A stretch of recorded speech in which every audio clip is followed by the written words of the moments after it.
மாதவிடாய் துவக்கம் முதல் முடிவு வரை பெண்களின் உடல்நிலையில் ஏற்படும் மாற்றங்கள் என்ன? பருவ காலங்களுக்கு ஏற்றவாறு ஹார்மோன் மாற்றங்கள் என்ன?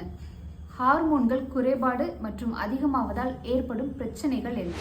நம் உடலில் ஏற்படும் ஹார்மோன் மாற்றங்களை நாமே அறிந்து கொள்வதற்கான வழிமுறைகள் என்ன? ஹார்மோன்களின் ஆதிக்கத்தை அடியோடு மாற்றும் உணவு முறைகள் என்ன? கட்டுக்கடங்காத ஹார்மோன்களை கட்டுப்பாட்டுக்குள் கொண்டு வரும் யோகா பயிற்சிகள் என்ன? மாதவிடாய் துவங்குவதற்கான சரியான வயது என்ன? மாதவிடாய் மிக விரைவாகவோ அல்லது மிக தாமதமாகவோ துவங்குவதற்கான காரணங்கள் என்ன? கருவுற்ற தாய்மார்கள் செய்யக்கூடாத தவறுகள் என்ன? கர்ப்ப காலங்களில் பின்பற்ற வேண்டிய உணவு முறைகள் மற்றும் உடற்பயிற்சிகள் என்ன? திருமணத்திற்கு பின் கருவுறுதல் தடைபட அல்லது தாமதமாக காரணங்கள் என்ன?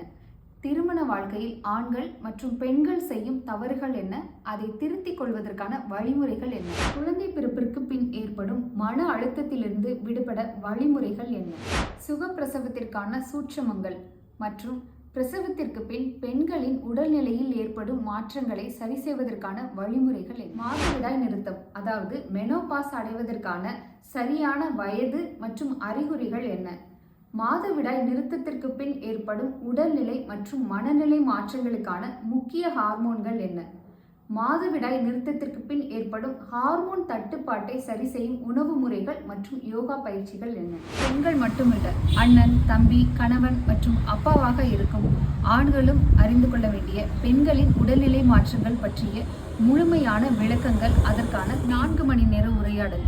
அதில் முதல் 1 மணி நேரம் உங்கள் வீட்டில் இருக்கும் 8 வயதிற்கு மேற்பட்ட குழந்தைகளுக்கு உலக மகளிர் தினத்தன்று உங்கள் உமாசங்கரி கிளினிக்லேருந்து நான் டாக்டர் உமா மகேஸ்வரி.